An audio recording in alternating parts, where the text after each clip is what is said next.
ಪ್ರಜಾಪಿತ ಬ್ರಹ್ಮಕುಮಾರಿ ಈಶ್ವರೀಯ ವಿಶ್ವವಿದ್ಯಾಲಯದ ಸಹಯೋಗದಲ್ಲಿ ಚಿಕ್ಕಮಗಳೂರಿನಲ್ಲಿ ನಿನ್ನೆ ಆಯೋಜಿಸಿದ್ದ ಬೃಹತ್ ರಕ್ತದಾನ ಶಿಬಿರಕ್ಕೆ ಶಾಸಕ ತಮ್ಮಯ್ಯ ಚಾಲನೆ ನೀಡಿದರು.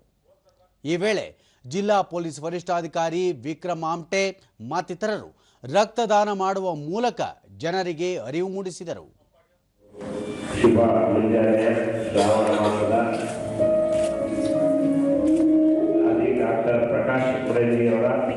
emergency need.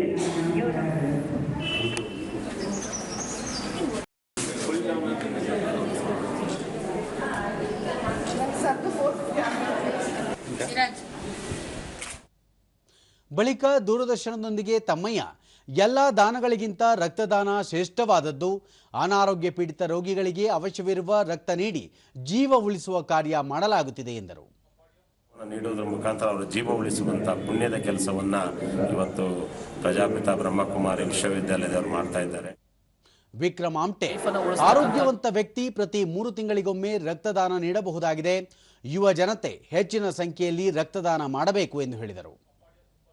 ಸಾರ್ವಜನಿಕರು ಬಂದು ಬ್ಲಡ್ ಡೊನೇಟ್ ಮಾಡಿದರೆ ಡೆಫಿನೆಟ್ ಆಗಿ ಈಗ ಯಾರಿಗೆ ಬ್ಲಡ್ಡಿನ ಅವಶ್ಯಕತೆ ಇರುತ್ತೆ, ಎಮರ್ಜೆನ್ಸಿ ಸಿಚುವೇಶನ್ಸಲ್ಲಿ ಬ್ಲಡ್ ಸಿಕ್ಬಿಟ್ಟು ಅವ್ರಿಗೆ ಯಾವುದೇ ರೀತಿಯ ಜೀವಹಾನಿ ಆಗಲಾರ್ದಂಗೆ ನೋಡ್ಕೊಳ್ಳಿಕ್ಕೆ ಡಾಕ್ಟರ್ಸ್ಗಳಿಗೆ ಅದು ಆಗುತ್ತೆ.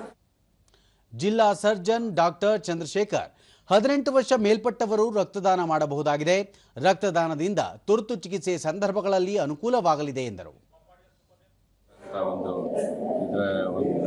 ಸಂದರ್ಭ ಇರೋದ್ರಿಂದ ಪ್ರತಿಯೊಬ್ಬರು ಕೂಡ ಸ್ವಯಂ ಪ್ರೇರಿತರಾಗಿ ಏನು ರಕ್ತದಾನ ಇವತ್ತೇನು ಮಾಡ್ತಾ ಇದ್ದಾರೆ ಎಲ್ಲರಿಗೂ ಇದು ಪ್ರೇರಣೆಯಾಗಿದೆ. ಬ್ರಹ್ಮಕುಮಾರೀಸ್ ಜಿಲ್ಲಾ ಸಂಚಾಲಕಿ ಭಾಗ್ಯಕ್ಕ ರಕ್ತದಾನ ಶಿಬಿರದಿಂದ 1 ಲಕ್ಷ ಯೂನಿಟ್ ರಕ್ತ ಸಂಗ್ರಹಿಸುವ ಗುರಿ ಹೊಂದಲಾಗಿದೆ ಎಂದು ತಿಳಿಸಿದರು. ಕಾರ್ಯಕ್ರಮವನ್ನು ಆಯೋಜನೆ ಮಾಡಿಕೊಂಡಿದ್ದೀವಿ.